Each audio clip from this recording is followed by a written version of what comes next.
This is Friday, April 29th, 2022. We are in Senate Judiciary. Our first item on the agenda is the appointment by Governor Scott to Bruce Wilson as a member of the Human Rights Commission. And we are lucky we have the former chair of the Human Rights Commission with us, Senator Benning, who has talked to Mr. Wilson and is going to give us a little rundown. Well, thank you, Mr. Chair. Mr. Wilson has never served on the Human Rights Commission before. And in speaking with him, he gave me a complete rundown of his history in virtually everything regarding civil rights and racial questions. He has served in various capacities on almost every entity that we have ever heard of in this committee that has been involved in those questions. And as I talked with him, it was very apparent that he would be a very good addition to the Human Rights Commission. On top of that, we spent most of the time talking about what the commission was, what it would expect from him. But the end of the conversation is that I think he would make a very good addition to the Human Rights Commission. We recommend that we vote accordingly. Senator Benning has moved that we confirm the appointment of Bruce Wilson as a member of the Human Rights Commission. Is there any further discussion? And thank you very much, Senator Benning, for taking that on and talking to him. We appreciate it. Peggy, could you please call the roll? Or Senator Benning? Yes. Senator Nickum? Yes. Senator White? Yes. Senator Bruce? Yes. Senator Sears? Yes. And I'm going to take a brief moment to let the dog in.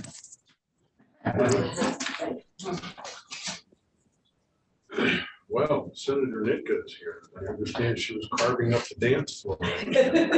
Wow. Richie. Yeah. Well, I had one day. Did anybody take video? Hope not. You know, Senator West, I'll say that. no, Yeah. they want to say that. Yes, Senator Nitka was dancing away. Dancing on Well, I wouldn't say that. Look, Even walking onto the dance floor for me would be good.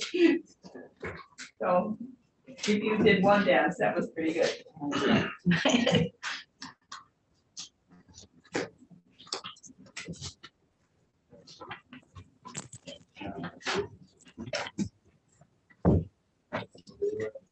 The next item on the agenda is S11 robocalls. And it's a little background. Senator Brock and I had a conversation. He checked with the House as to what they're doing with the bill.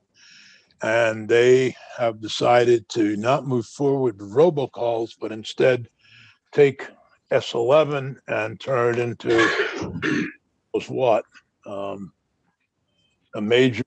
evidently a major economic development bill, workforce development and so forth. So I don't know how that's germane to robocalls, but I appreciate Charity Clark being here to just give us an update as to whether or not we should go forward with S11 and adding it to H, the miscellaneous judiciary bill. Can't think of the number of it. So is Charity here? Yes. There she Yep, there she is. She's here. Oh, great. Good morning. I'm Charity Clark, Chief of Staff at the Attorney General's Office. Thanks for having me today. I've testified on this bill in the past, and I'm trying to remember if that was the time when Senator Bruce's phone went off with a call scam. I think I think so. Testimony. It seems like a lot has happened since then. I was sitting in the window seat. I remember when Senator Bruce's phone went off, and we were all there. And wow, we've been through a lot together in the past couple of years. The Supreme Court has also changed a lot since then, and we do have a couple of robocall related cases that have come down since that time that are relevant, narrowing the TCPA in a couple of ways, interpreting it in a way that might impact our work on this bill. But I take it that your real question for me is this worth our time to add it to this other miscellaneous judiciary bill? And I'm kind of torn because I do feel that things have happened in the past couple of years that might merit looking again at making some tweaks to the language of S11. And I know we're at the end of the session and feeling a little bit rushed, but if you do decide that you want to go forward, I would just want to work with Ledge Council on making a couple of tweaks to the language as it is to make sure that the language reflects the reality of the law as it stands at this moment in time. Okay, well, that would be fine. I can't remember who Ledge Council was that drafted the bill. It was David Hall. Yeah. I did invite him today, but he must not be available. Well, if you could work with David to get us some new language by Wednesday, that would be helpful. Sure. Why don't we do that? Okay. Peggy, would you just send a note to David to work with Charity on some language, a few tweaks to the bill? Yep. And we'll. Senator Sears, just wondering if we're going to look at that language on Wednesday, isn't I thought adjournment was still being planned for end of next week. Is that Not likely. no understood? But I mean, Yeah. should we be? Well, maybe we should. Oh boy. It's a good point, Senator Baruth. Well, Yeah, may I ask a question about that? Yep. Does Charity think that it's important to change the language on here, or should we just ignore the bill altogether? That's a very big question that I feel like should be answered by the committee. But I would say that this bill obviously is meant to piggyback onto a statute that already exists on the federal level. And so already the benefits of the bill are a little more limited than the usual bill that you see, because it's just piggybacked onto another statute. So I would just make that observation. all right. That was, you should be a politician, Charity. That was Thank you, Senator Lynch. well said. No, that was a compliment. I know that politicians are just, but so my suggestion is maybe we don't even need to get David and Charity to do more work, but just to ignore the bill at this late date. I would. I half agree. I think working on the bill anymore might not make sense, but adding it as is to the miscellaneous bill, I don't think can do any harm and maybe some good. All right, well, I think maybe we just try to put an amendment on to the bill, and we'll just do the bill as passed the Senate, and the House can do what it wants to do. Okay. And I think Charity might also consider the diplomatic track.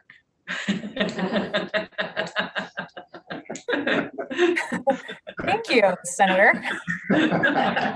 Much better suggestion than from me. Okay. Peggy, would you just ask David Hall to draft that as an amendment to the miscellaneous judiciary bill before third reading? Can we put Be the offered. agency of public safety on that bill too?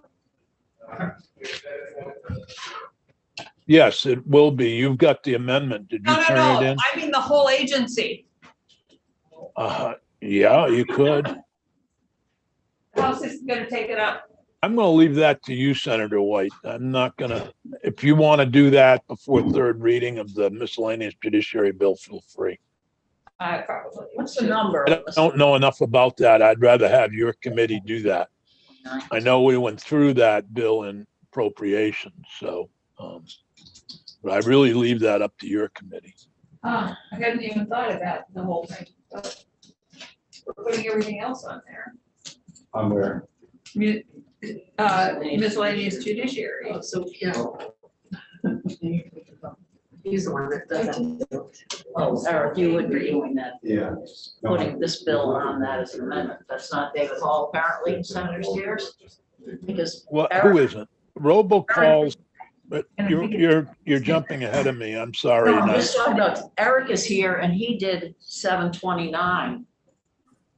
what's 729? That's a That's a miscellaneous judiciary bill. Right, and we're just asking that an amendment be prepared from myself, Senator Brock, and whomever else would like to be on it, to add that to 729 before third reading. And what, 729? This. S11, bill. S11, the robocall. That's bill. 11? I can just take that. Thank you. Anybody else on the committee who would like to be on that bill? I'm fine being on it, but Eric, I just want you to know you weren't here. The Charity had brought up a potential need for tweaking to align it with the federal Supreme Court's action on the federal bill that this is based upon. So you may want to speak with Charity just to make sure whatever amendment you're preparing actually tweaks the language the way that it may need to be tweaked. Well, if that language needs to be tweaked, Charity, can you send me the tweak, send me what needs to be done, because that's not something I can do from this end at this time. Yep, will do. Thanks. Thank you. Now we're going to take up the House changes to 224. I'm a bit confused, frankly. I just got an email from, or Peggy got an email from somebody at Channel 3 acting as a member of the press who's concerned about what the House did to 224. So I have no idea what they're doing. And I'm like in a, just putting me in a terrible position at our committee. If they're adding something that now has taken the bill that the Senate passed to deal with the veto of S-107, I think it was 107. Oh, they put that in here? No. Huh? No. No. No, okay. Well, maybe, because if we have to, it still hasn't, come out of committee, has it, Eric? I think Senator Sears and I just talked to Tucker.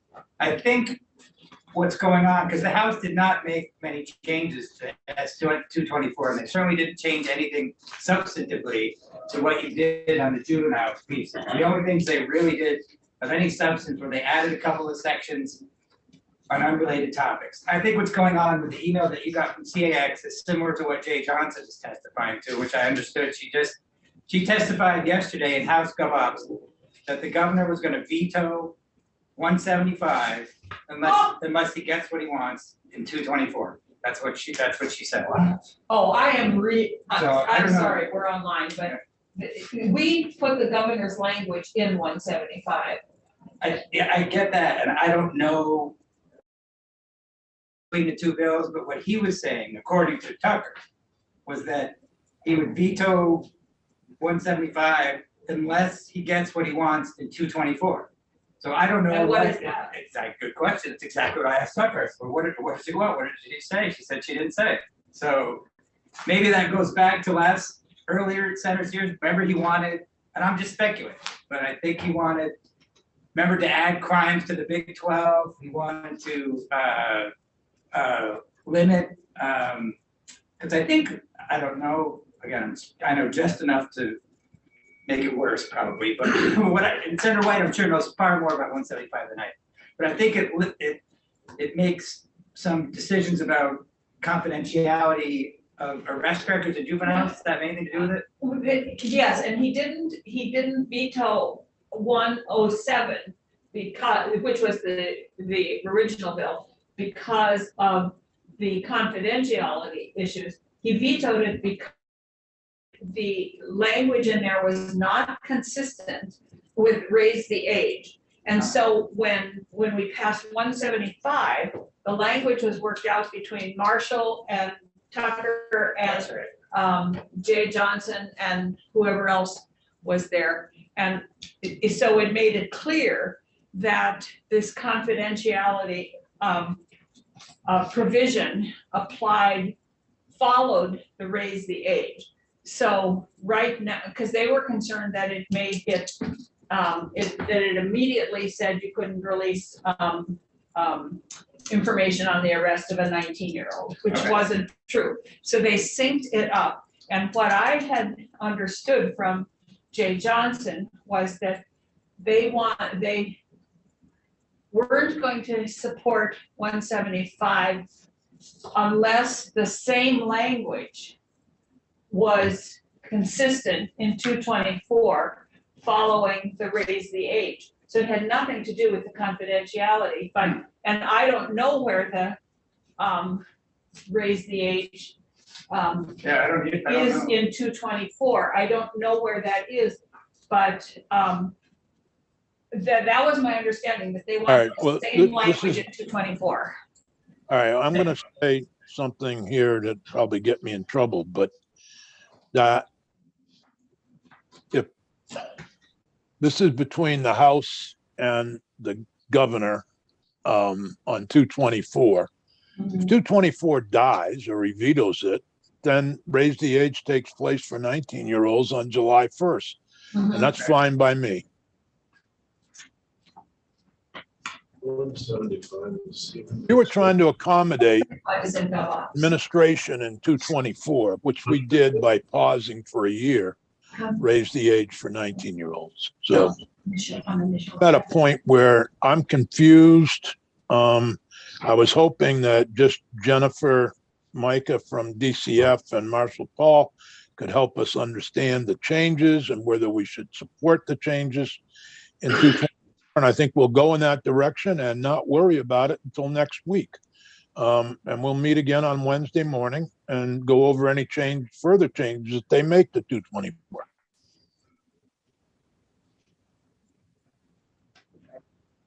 I can't, but I also need to understand why he hasn't. We passed that other bill early in the session, didn't we, Senator White? Yes, we passed it right away, and so now the veto of 107 is still sitting on the calendar, and 175 is still sitting in House Government Operations, and I don't know. They've taken it up, but I'm getting really, really frustrated and angry. I think it's my job or the Senate Judiciary's job to speculate on what the House might do. I just Right. want to know what they've already done. And I don't know So what they did on if we could go back to that and ask Jennifer Micah and Marshall Paul to comment on what they've done on 224. So this is draft 3.1. I guess. Yeah. Jennifer, are just sticking with the issues and this is so confusing. I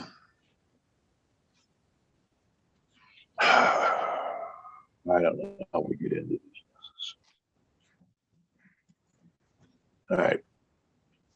I'm trying to run a committee and trying to do the right thing, and I feel like, all right.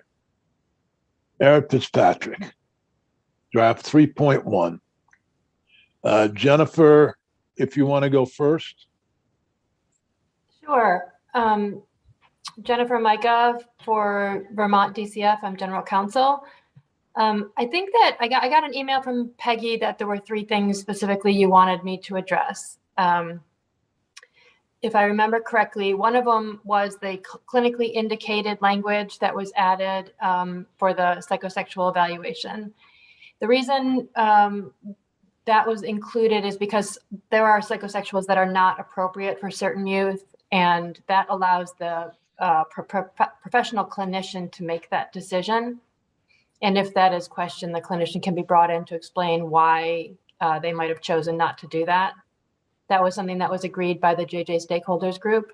There was no controversy over that, really. was just a matter of. Yeah, when we- actually, I do remember that conversation. It might have been years ago. So, Yeah, thank I you. think some of those psychosexuals can actually be harmful to young people, and they're not rated for, I don't know what the proper language is, but they're not really rated for young people to in a lot of situations, I should say. So you don't want to do a very invasive psychosexual evaluation on a young person necessarily. The other one, I'm trying to remember so the section 18 was added around a report. One of the committees added a report, the other committee made it into a plan, and it requires DCF to come forward with an explanation of what we intend to do to provide appropriate treatment and housing for this entire age group, the 12 to 22 age group. And there was a lot of discussion around the scope of that particular plan. And I think that what you see in front of you is the result of all of those discussions. And we don't have any objection to doing that plan. And I Right. believe that Eric got some emails yesterday that indicated that everybody was in agreement with that change as well. Okay, so that's the report, or what we It's a started plan. as, it says Very report. important that it be a plan is my understanding. Yeah, it'll be a plan and DCF will be providing details around where we intend to house youth, essentially, who have been justice involved.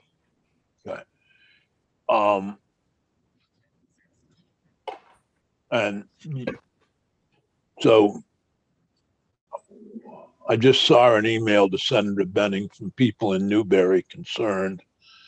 Does this mean that Newberry is part of this report, I presume, as is the depot programs and the program that Sheriff Anderson's starting? Is that correct? Everything, the way I read this, it's very broad and it will include everything that we will be doing to provide services to youth related to where they will be housed and how. I noted today that there's a 17-year-old charged with kidnapping that's at Sununu, according to the Bennington Banner. So we are still using that as an alternative as well, right? We are, and that was a point of contention, and for some members in the House Judiciary Committee, I know, and I know that everybody would like to move away from that, and we are certainly going to have to at some point, since they're going to be closing as well and creating a similar. My understanding is they're looking to create a similar treatment program to the one that we would like to create in Newbury. Good. Well, that's helpful. Frankly, so are there any questions for Jennifer? I believe there was one other point. I think Peggy sent me 3 things. The third one was the interest of justice hearing you had asked about, and where the youth would be housed pending that hearing. Hearing occurs when a youth is in an adult facility. So the youth will be in an adult facility pending that hearing. Right. That's okay. It's okay with me. But any other questions for Jennifer? I just had a quick question about, one of the things that's to be determined is whether the youth can be held in a facility within sight and sound of adult inmates. And I'm just wondering, I thought that was prohibited, not discretionary. They have to be a young person has to be sight and sound separated. If you're 19, you don't necessarily have to be, and that will be part of the interest of justice hearing. I see. Okay, thank you. If you're 18 or 19, you don't have to be. Right. Okay. The kid that I read about this morning's Bennington Banner was 17. And so he's at Sununu. It's interesting in this context because under the OJJDP, the Juvenile Justice and Delinquency Program, the law has as its standard, they don't give an age, they give the maximum age of criminal, or the minimum maximum age of criminal responsibility. And so for Vermont, because we have raised the age, that age could be different in different situations. So we're still teasing out those legal issues. Interesting. But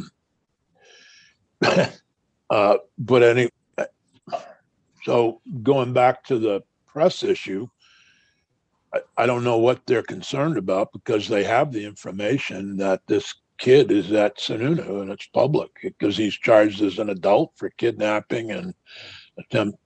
There's a bunch of other crimes too, drug related, but kidnapping is the major. So it's interesting that the press has that information, obviously.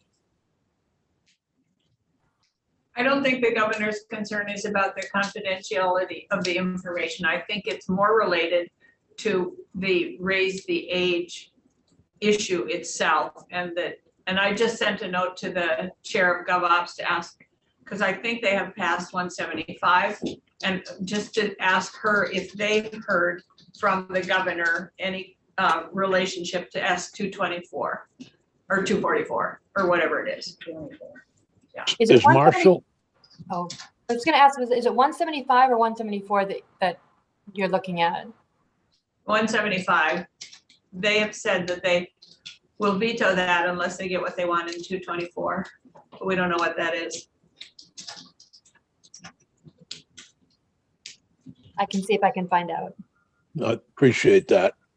All right, so we thank you, and I guess Marshall Paul is not available right now. He was supposed to be here. I'm not sure what happened. I had recommended he be here on the clinically indicated piece because I know that that was important to him. And I didn't want to misspeak it, but it does sounds like you don't have much controversy around that. So Actually, you jogged my memory, and it was the controversy about psychosexuals for children and whether or not they're effective or not. And so I guess I'm okay now because you jogged my memory. I hope the rest of the committee is as well. I'm fine. Fine. Eric, I don't know if there's anything to add. No, I don't think so. The changes are no different than what I went over with the committee earlier this week. And as you've just reviewed now with Jennifer, there's nothing else of any substance.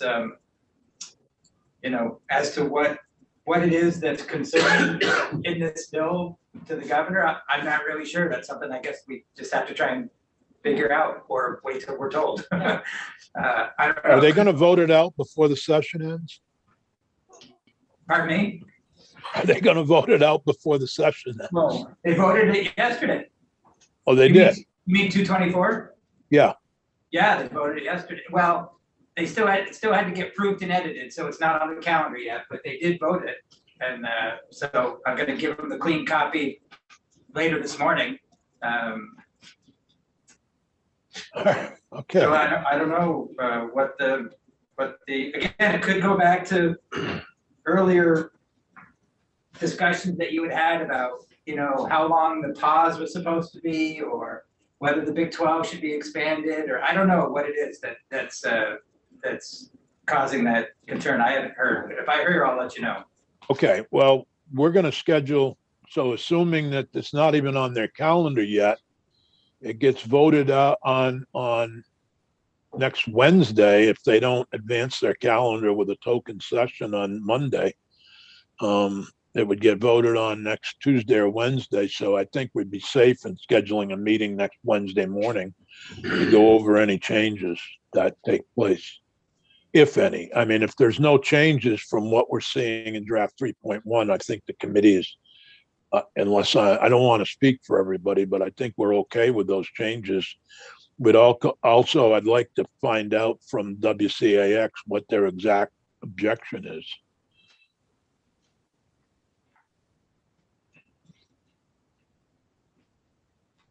Yeah, I saw that email to Senator Sears, and I couldn't, other than a general, Did he send it to all of us? I don't know. Who sent it? Senator Sears sent it. No. Oh, the CAX guy? Yeah, I don't. Jay? I did. Yes, was it just the Senator Sears, Peggy? Peggy can send that. It was directed to Peggy. So Peggy, you can send it to the rest of the committee. And maybe Jennifer Micah, so that she's aware of it. And Thanks, I appreciate that. Marshall's going to join in a minute. Did you hear that? Marshall's joining in a Marshall's gonna minute. join in 1 minute. That's okay. Well, I don't know that he has anything to add now, so. Yeah. We can let him join. He says it's okay. Oh, Tucker White, you know, WC's kind of also was mentioning 175. well, they need Ooh, 175. I have a dog that's bited. They're hunted for gossip. Right, Yeah, we hear him. Yeah, It's all right. I still don't know why that has to be 24. he wanted to make sure that there was raise the age language in 224. That's what Jay told me. And I don't think that it refers to the passage of there's a particular section that we put in around raise the age. And that's what's cited in 174. And they wanted to make sure that that was also in 224. That's the way Jay explained it to me. But because 224 has to do with youth proceedings. So they wanted to make sure that that's referenced in 224. That's the only thing I understand.